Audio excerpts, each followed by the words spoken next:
दरअसल दिल्ली से हरियाणा में बढ़ रहे कोरोना के मामलों को देखते हुए, बढ़ते हुए मामलों को देखकर बॉर्डर पर जो है वो सख्ती बढ़ा दी गई। यहाँ तक कि जो दिल्ली के जवान, जो हरियाणा के जवान दिल्ली में काम करते हैं, उनकी एंट्री पर भी बैन लगा दिया गया है। हमारे सहयोगी देवेंद्र कथुरिया की रिपोर्ट।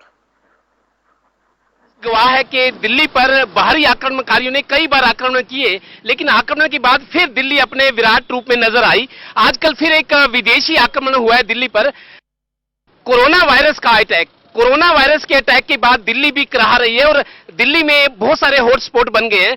यही वजह है कि दिल्ली का जो हरियाणा कनेक्शन है, दिल्ली का पानीपत कनेक्शन है, उससे वाया दिल्ली, पानीपत, सोनीपत, हरियाणा के अलग अलग शहरों में केस जाने लगे और जो पॉजिटिव नजर आ रहे हैं। प्रदेश के स्वास्थ्य मंत्री ने भी कहा है कि जो जमात के लोग हरियाणा में आए थे उनमें से 120 पॉजिटिव केस पाए गए हैं। उसके बाद सोनीपत में कई केस आए और वाया दिल्ली होते हुए पानीपत में भी 13 में से 8 केस जो है वाया दिल्ली पानीपत आए हैं। तो दिल्ली को लेकर चिंताएं बढ़ गई हैं। कल से ये ऑर्डर हुआ है कि दिल्ली से सोनीपत बिल्कुल सील कर दिया गया और सोनीपत, दिल्ली से चलते हुए सोनीपत होते हुए पानीपत, इन गाड़ियों की एंट्री रोक दी गई है। पूरी सख्ती बरती जा रही है। एक तरह से दिल्ली से आने वाली गाड़ियों को रोका जा रहा है, उनकी एंट्री रोकी जा रही है, उनको वापस ही भेजा जा रहा है। पानीपत सीमा पर जो बाहर से गाड़ियां आ रही हैं दिल्ली से या दिल्ली से परे से, उनको रोका जा रहा है। पूरी तरह सख्ती बरती जा रही है। ट्रैफिक के अधिकारी करमवीर जी, क्या आदेश है?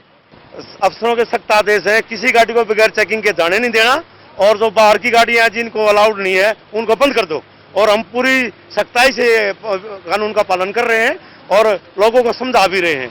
और कुछ असर भी पड़ रहा है, फिर भी कोई आ जाता है तो हम उसका चालान कर देते हैं और ज्यादा ही वो बदतमीजी करता तो हम उसको बंद ही कर देते हैं। कौन से शहरों की, मेरे को लगता है दिल्ली को लेके बाकी और कौन से शहरों की गाड़ियों की एंट्री बैन है जो एसपी साहब ने या बड़े अफसरों ने आपको आदेश दिए?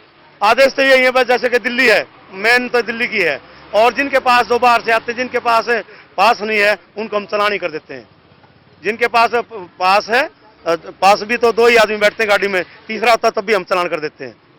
हम सख्ताई से पूरी गहनता से जांच करते हैं और चालान कर देते हैं। दिल्ली हरियाणा बॉर्डर पे जब सोनीपत में एंट्री करते हैं, जो लोग नहीं मानते उनके लिए लठ का यूज किया जा रहा है, ये सही बात है? हाँ, ये सही बात है जी। वहाँ सख्ताई से पेश आ रहे हैं क्योंकि ये कोरोना ही उधर से आ रहा है। हमारे यहाँ इतना नहीं है जितना केस हो रहा है। ये सारा उधर से डॉक्टर आते हैं जो हॉस्पिटल में रहे हैं और हमारे पुलिस वाले भी आते हैं वहाँ से, जो दिल्ली पुलिस के हैं, उनको भी समझा दिया, वो तब आना बंद हो गए।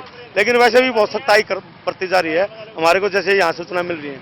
क्योंकि यहाँ आते हैं वो बताते हैं पीछे बहुत सख्ताई है, अब आना जाना बंद हो गया है। कोई गाड़ी गुड़ी नहीं आती उधर से और न ही कोई मुलाजिम, सब अपने वहीं रहने लग गए। लिहाजा दिल्ली से खतरा बढ़ गया है और ये भी अब कहा जा रहा है कि दिल्ली में जो लोग हरियाणा के सोनीपत, पानीपत, रोहतक, बहादुरगढ़, जो लोग दिल्ली में काम करते हैं, व्यापार करते हैं, नौकरी करते हैं, उनको भी सलाह दी जा रही है कि वो दिल्ली में रहे, हरियाणा में ना आए, क्योंकि हरियाणा में उनके लिए भी एंट्री बैन है। सहयोगी श्रीनिवास के साथ Devendra Kathuria, total news, Panipat bureau.